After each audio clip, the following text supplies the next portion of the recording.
வணக்கம் நண்பர்களே, welcome to Tamil let's play fantasy YouTube channel. நம்ம யூடியூப் சேனலுக்கு புது நண்பரா இருந்தீங்கன்னா மறக்காம நம்ம யூடியூப் சேனலை சப்ஸ்கிரைப் பண்ணிக்கோங்க அண்ட் பக்கத்துல இருக்கக்கூடிய பெல் ஐக்கானை கிளிக் பண்ணிக்கோங்க. அப்போதான் நம்ம போடக்கூடிய வீடியோக்களை நீங்க உடனடியா பார்க்க முடியும். இன்னைக்கு நம்ம என்ன மேட்சுக்கான ப்ரெடிக்ஷன் பார்க்குறோம் அப்படின்னா, ஆஸ்திரேலியா வெர்சஸ் சவுத் ஆப்பிரிக்கா முதல் ஓடிஐ மேட்சுக்கான ப்ரெடிக்ஷன் தான் பார்க்க போறோம். இந்த மேட்ச் வந்து செவ்வாய்க்கிழமை 19ஆம் தேதி ஆகஸ்ட்ல நமக்கு வந்து காலையில 9 மணிக்கு ஆரம்பிக்கும். ஸோ காலையில 10 மணிக்கு ஆரம்பிக்கும். ஸோ 10 மணி அப்படிங்கும் போது அந்த டைம்ல நிறைய பேர் வந்து பிஸியா இருப்பீங்க. ஸோ காலேஜ் ஆஃபீஸ் போறவங்க இல்லை வேலைக்கு போறவங்க அந்த டைம்ல கொஞ்சம் பிஸியா இருப்பீங்க. ஸோ அந்த டைமை பார்த்துட்டு உங்களுக்கு அந்த டைம்ல ஃப்ரீயா இருப்பீங்க அப்படின்னா கண்டிப்பா நீங்க ஜாயின் பண்ணி வச்சுக்கோங்க. முன்னாடியே கான்டெஸ்ட் ஜாயின் பண்ணிக்கோங்க, இல்லைன்னா பார்த்து கவனமா ஜாயின் பண்ணுங்க. ஏன்னா டெட்லைனை மிஸ் பண்ணிட்டீங்க அப்படின்னா அது ரொம்ப போயிடும். ஸோ அதனால கரெக்டாக அந்த டைம்ல ஃப்ரீயா இருப்பீங்களான்னு கொஞ்சம் பார்த்துக்கோங்க. அதனால தான் டைம் சொல்றேன். காலையில 10 மணிக்கு மேட்ச் ஆரம்பிச்சிடும். 9:30க்கு டாஸ் போட்டுருவாங்க. அண்ட் நம்மளுடைய டெலகிராம் சேனல்ல ஜாயின் பண்ணாத நண்பராக இருந்தாலும் ஜாயின் பண்ணிக்கோங்க. லிங்க் டிஸ்கிரிப்ஷன் பாக்ஸ்ல இருக்குது. முக்கியமான அப்டேட் பிளஸ் ஃபைனல் டீம் எல்லாமே நம்மளுடைய டெலகிராம் சேனல்ல உங்களுக்காகவே ஃப்ரீயா கொடுத்துட்டு இருக்கோம். மறக்காம ஜாயின் பண்ணி சப்போர்ட் பண்ணுங்க. அண்ட் அதுக்கப்புறம் வந்து நீங்க இது வரைக்கும் XL11 ஆப்ல ஜாயின் பண்ணாலும் ஜாயின் பண்ணிக்கோங்க. லிங்க் வந்து டிஸ்கிரிப்ஷன் பாக்ஸ்ல இருக்குது.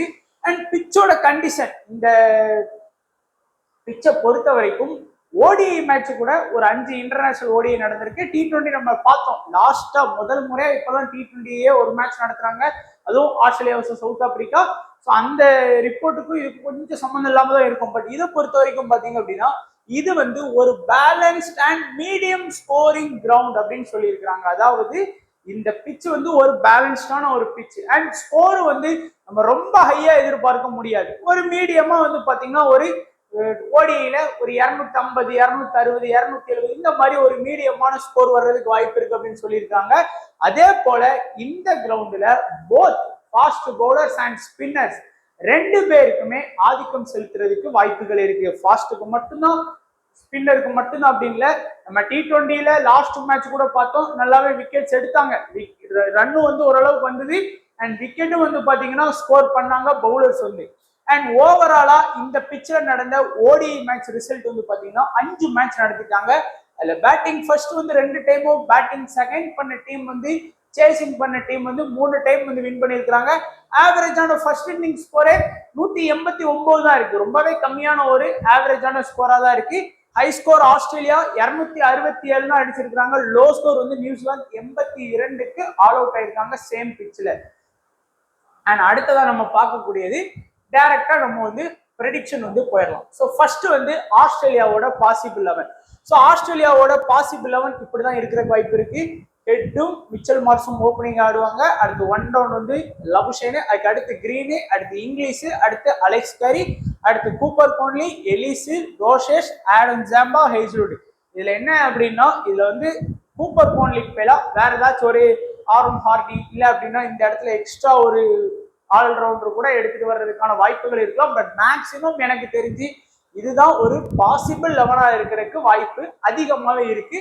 ஸோ அதனால நம்ம வந்து இதுபடியே போகலாம்.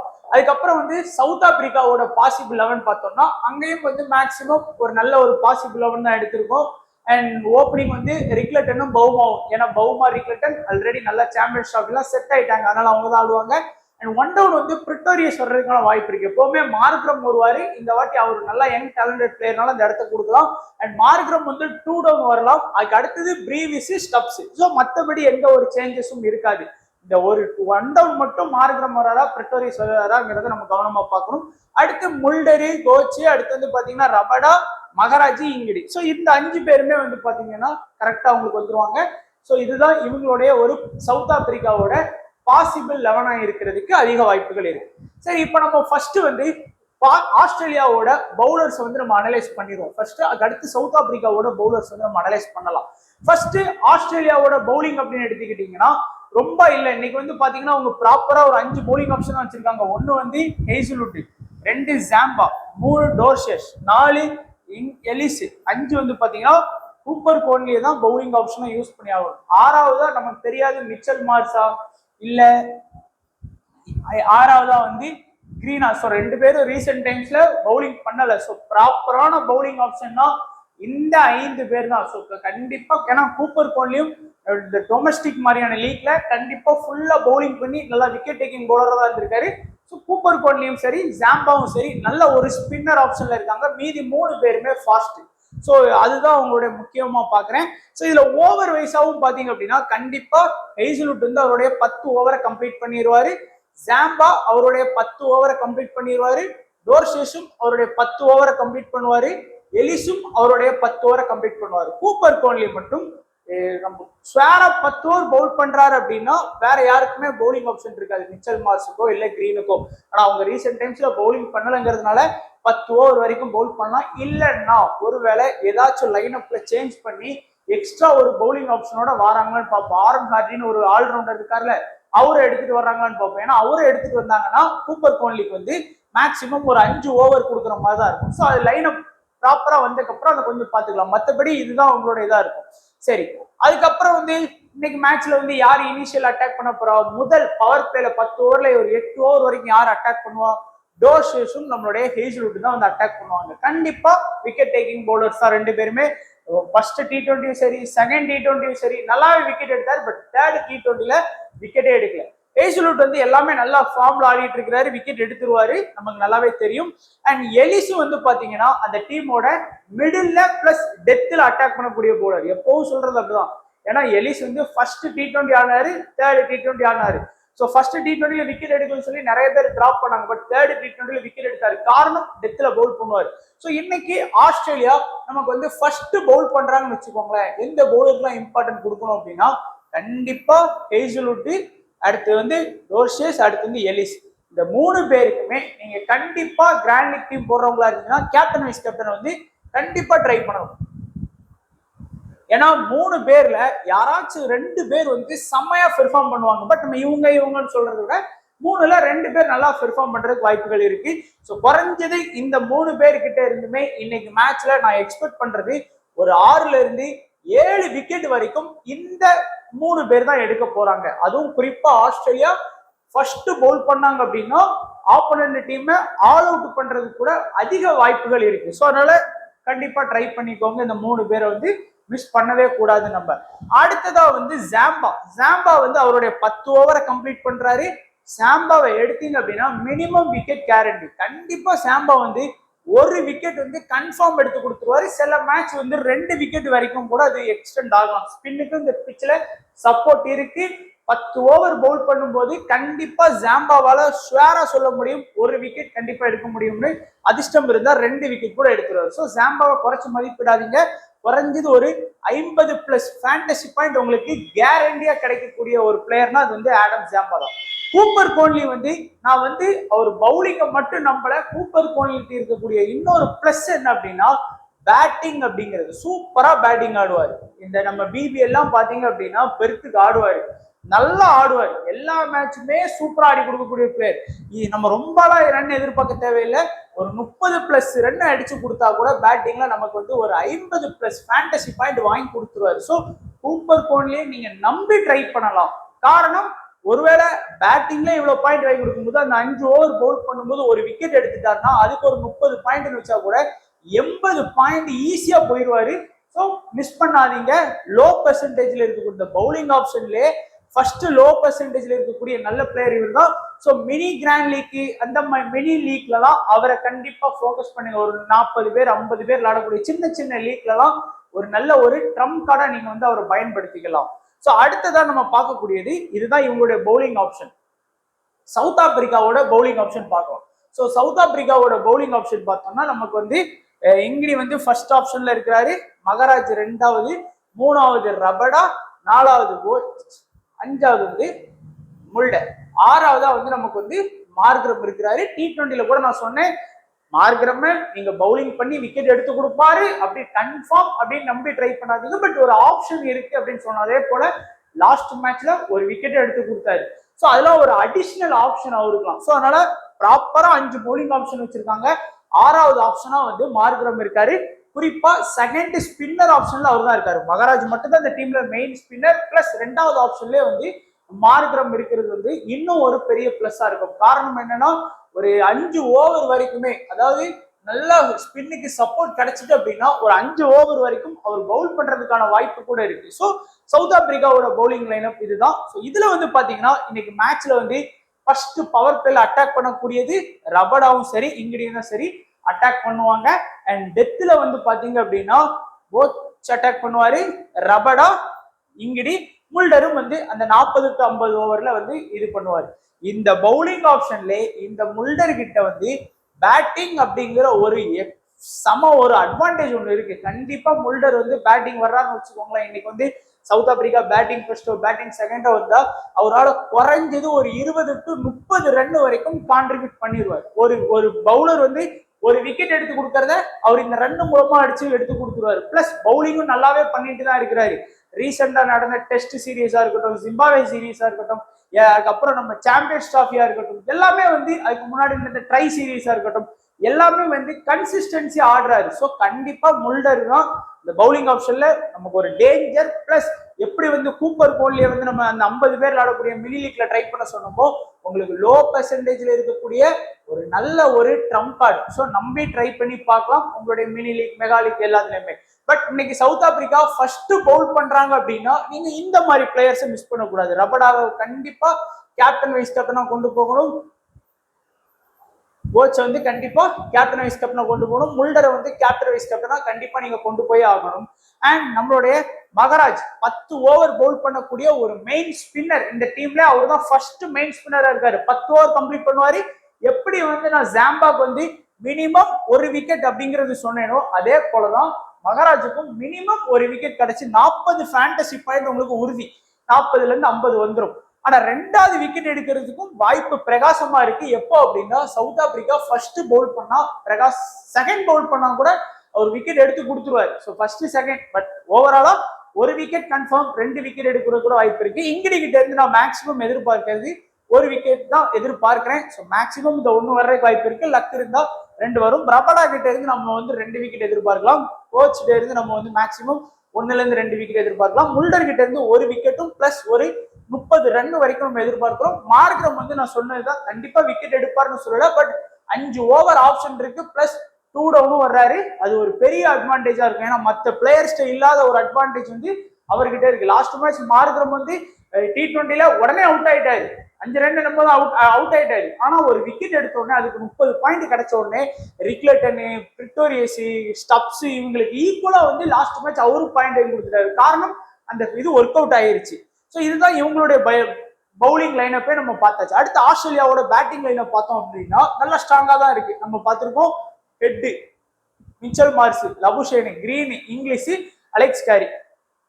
இதுல வந்து யாருக்குமே டபுள் அட்வான்டேஜ் அப்படிங்கிறது ஒண்ணு இல்லை. பட் ஹெட் வந்து ரீசெண்டா நடந்த T20ல எல்லாமே ஃபிளாப். ஸோ உங்களுக்கு விருப்பம், நான் எப்பவும் ஹெட்டை சொல்றது அதுதான் 50% தான். So 50% versus 50. 50% நல்லா ஆடுறதுக்கு வாய்ப்பு இருக்கும். 50% 10 ரன்னுக்குள்ள அவுட் ஆயிட்டு போறதுக்கும் வாய்ப்புகள் பிரகாசமா இருக்கு. டே பொறுத்துதான். டே சிக்கிச்சு ஹெட் அன்னைக்கு கொண்டுருவாரு, இல்லையா ஹெட் நம்மளை கொண்டுருவாரு, எடுத்த நம்மளை கொண்டுருவாரு. ஸோ அதனால 50-50 ஆப்ஷன் தான் உங்களுக்கு. மிச்சல் மார்ஸ் கண்டிப்பா நம்ம ஓரளவுக்கு நம்பி ட்ரை பண்ணலாம். காரணம் என்ன அப்படின்னா அந்த ஒரு 30+ ரன் வந்து கண்டிப்பா ஆடி கொடுக்குறாரு எல்லா மேட்ச்லயுமே. அந்த 30+ ரன்னையும் மிச்சல் மார்ஸ் என்ன பண்றாரு அப்படின்னா 2 6 அடிக்காரு, 2 4 அடிச்சிடுறாரு. ஸோ அதுல ஒரு எக்ஸ்ட்ரா ஒரு 20 பாயிண்ட் வந்து 30 ரன் அடிச்சாலும் ஒரு 60 ஃபேண்டசி பாயிண்ட் வரைக்கும் நம்மளை வந்து கொண்டு போயிடுவாரு. ஸோ அதனால ஒரு 60 ஃபேண்டசி பாயிண்ட் கேரண்டியா வாங்கி கொடுக்காரு 50ல இருந்து 60 வரைக்கும். அண்ட் லபுஷேன் வந்து ரொம்ப ரொம்ப ரொம்ப உருட்டி ஆடக்கூடிய பிளேயர். ரொம்ப ரொம்ப சேஃபா ஆடுவார். அவுட் ஆக்குறதுங்கிறது ரொம்ப கஷ்டம். குறைஞ்சது லபுஷேன் கிட்ட நான் வந்து ஒரு 40+ ரன் எதிர்பார்க்கிறேன். ஆனா இந்த 40+ ரன் வந்து அடிச்சாலும் மிச்சல் மார்ஸ் அடிக்கக்கூடிய 30 ரன் அடிக்கக்கூடிய ஃபேண்டசி பாயிண்டை விட கம்மியா தான் இருக்கும். என்ன காரணம்? இவர் 4 தான் அதிகம் அடிப்பாரு. 6 அடிக்கிறதுக்கு வாய்ப்பே இல்லை. 4 கூட கம்மியா தான் அடிப்பாரு. இந்த 1 சிங்கிள்ஸ் டபுள்ஸ் இந்த மாதிரி தான் ஆடுவாரே தவிர 6-4 கான்ட்ரிபியூட் பண்ண மாட்டாரு. அதனால 40+ ரன் வரைக்கும் நான் வர்றதுக்கு எதிர்பார்க்கிறேன். கிரீனும் சரி இங்கிலீஷும் சரி நல்ல ஃபார்ம்ல தான் இருந்தாங்க. இதுக்கு முன்னாடி வெஸ்ட் இண்டீஸ் டூர்லாம் நல்லா இருந்தாங்க. பட் T20ல வந்து இங்கிலீஷ் வந்து ஆடவே இல்லை அப்படின்னு தான் சொல்லணும். 2 மேட்ச் ஆடி 2மே ஃபிளாப்.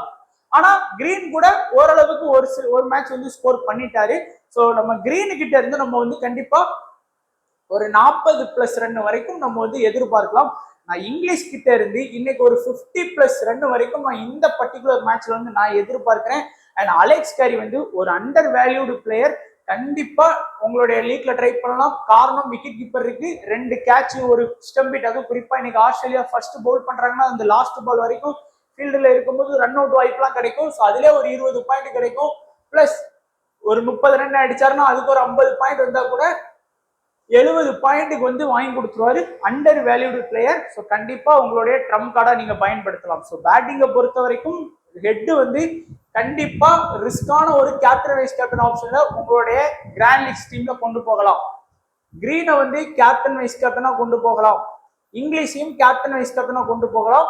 உங்களுடைய பிசியா அலெக்ஸ் கேரியை ட்ரை பண்ணி பார்க்கலாம். அடுத்ததா சவுத் ஆப்பிரிக்காவோட பேட்டிங் லைனர். அதே போல 6 பேர் இருக்கிறாங்க நமக்கு தெரியும்.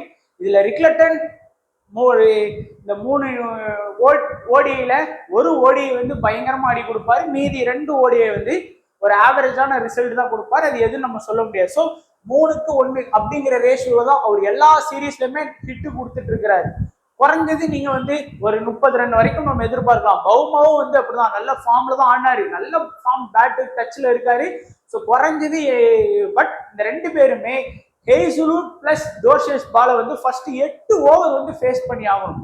அங்கதான் ஒரு மைனஸ் இருக்கு. கண்டிப்பா அந்த 8 ஓவர்ல எனி ஒன் ஓப்பனரை வந்து கண்டிப்பா தூக்கிடுவாரு. ஹேசலூட்டா இருக்கட்டும், டோர்ஷேஸா இருக்கட்டும். ஸோ ஏதாச்சும் ஒரு ஓப்பனரை மட்டும் நீங்க வந்து பிக் பண்ணுங்க. ஸோ ரிக்லட்டன் எடுத்துக்கிட்டீங்கன்னா பவுமாவை எடுக்காதீங்க. ஸோ பவுமாவை வேணும் அப்படின்னா ரிக்லட்டன் எடுக்காதீங்க. பட் ரிக்லட்டனுக்கு வந்து விக்கெட் கீப்பர் அப்படிங்கிற இன்னொரு ஆப்ஷனும் இருக்குங்கிறத நீங்க குறிப்பா நோட் பண்ணணும். அடுத்ததா பிரிட்டோரியஸ். ஸோ இவர் நம்ம பார்த்தோம், ரொம்ப காட்டம் வந்தா வருது போனா போதுன்னு அடிச்சு விளையாடுவாரு. T20லயும் லாஸ்ட் T20ல மட்டும் ஒரு 25+ ரன் ஸ்கோர் பண்ணாரு. மீதி எல்லாமே ஃபிளாப்பான ரிசல்ட் தான் கொடுத்தாரு. ரொம்பவும் ஒரு லோ பெர்சன்டேஜ்ல இருக்கக்கூடிய ஒரு பிளேயர் தான். ஸோ நம்ம வந்து கிராண்ட் லீக்ல மட்டும் ஃபோக்கஸ் பண்ணா போதும். ஸோ ஜிஎல்ல மட்டுமே இவரை வந்து கவனம் கொடுங்க. மார்க்ரம் பேட்டிங்கும் இருக்கு பிளஸ் பவுலிங்கும் இருக்கு அப்படிங்கிறதுனால அவருடைய ஃபேண்டசி வேல்யூ வந்து கண்டிப்பா இன்க்ரீஸ் ஆகும். ஸோ அவருடைய இந்த டைம்ல தான் வந்து பாத்தீங்கன்னா கொஞ்சம் ஜாம்பா, அதுக்கப்புறம் வந்து பாத்தீங்கன்னா கூப்பர் கோன்லி, இவங்களுடைய ஸ்பின்னர் அட்டாக் தான் இருக்கும். ஸோ கண்டிப்பா மார்க்ரம் வந்து அந்த இடத்த கொஞ்சம் நின்று ஆடி ஒரு 30+ ரன் வந்து ஈஸியா அடிச்சு கொடுத்துருவாரு. பிரீவிஸ் செம ஃபார்ம்ல இருக்கிறாரு. எப்ப எவன் போட்டாலும் அடிதான். அது ஆஸ்திரேலியாக்காரனா இருந்தானே, பாகிஸ்தான் நாட்டுக்காரனா இருந்தானே, அந்த மாதிரிதான். ஸோ பிரீவிஸ் கண்டிப்பா எல்லா டீம்லயுமே இருந்தா நினைக்கிறேன். ஸ்டப்ஸும் ஒரு அண்டர் வேல்யூடு பிளேயர். நல்ல ஃபேண்டசி வேல்யூ இருக்கு அவருக்கும். கேட்ச்லாம் வந்து பாத்தீங்கன்னா அவர் மேட்சுக்கு மேட்ச் 1ல இருந்து 2 கேட்ச் பிடிக்கிறது கூட வாய்ப்பு இருக்கு. ஏன்னா அவரோட ஃபீல்டிங் செட்டப் வந்து அந்த மாதிரி தான் இருக்கும். ஸோ ஸ்டப்ஸையும் நம்ம வந்து கொஞ்சம் கவனமா பார்க்கலாம். இதுல வந்து கேப்டன் வைஸ் கேப்டனா மார்க்ரம்க்கு வந்து கேப்டன் வைஸ் கேப்டன் கொண்டு போகலாம். உங்களுடைய டீம்ல பிரீவிஸ்க்கு கொண்டு போகலாம். அதே போல ரிக்லட்டனுக்கு கேப்டன் வைஸ் கேப்டன் ஆப்ஷன் கொண்டு போகலாம். பவுமாக்கும் captain vice captain. So grand லீக்ல ட்ரை பண்ணி பாருங்க. உங்களுடைய லோ பெர்சன்டேஜ்ல இருக்கக்கூடிய பிளேயர்ல நம்ம பார்க்கக்கூடியதுல பிரிட்டோரியஸும் முல்டரும் வந்து ரொம்ப லோ பெர்சன்டேஜ்ல இருக்காங்க. அதே போல ஆஸ்திரேலியாவை பொறுத்த வரைக்கும் நம்ம வந்து லோ பெர்சன்டேஜ்ல பார்த்தது கூப்பர் கோன்லி பிளஸ் நம்மளுடைய அலெக்ஸ் கேரி. இந்த 2 பேரையும் லோ பெர்சன்டேஜ்ல நல்ல பிளேயர்ஸா இருக்காங்க. ஃபேண்டசி பாயிண்ட் வந்து வர்றதுக்கு வாய்ப்புகள் பிரகாசமா இருக்குது.